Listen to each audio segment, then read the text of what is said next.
Ganito pala ang paggawa ng solar panel. Yung mga solar panel cells ay pinagkukunik gamit itong tabing wire or para siyang copper strips. Ang connection na ginagamit dito ay series and parallel connection. At dahil sa connection na ito ay pwede kang makapag-build up ng 12 volt, 24 volts and 48 volts system.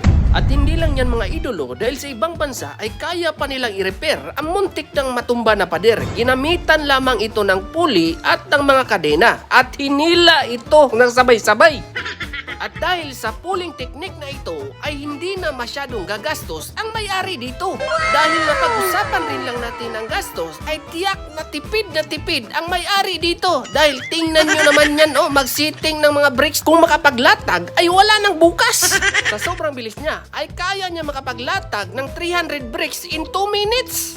At ganito talaga siya kabilis. Kanina kasi ang video na yun ay pinaslow natin or pinahinaan natin para makita natin gaano siya kabilis. Kung nakarating ka dito sa bahagi ng ating video ay baka naman i-comment kung taga saan po kayo upang malaman natin kung hanggang saan umabot ang video ito.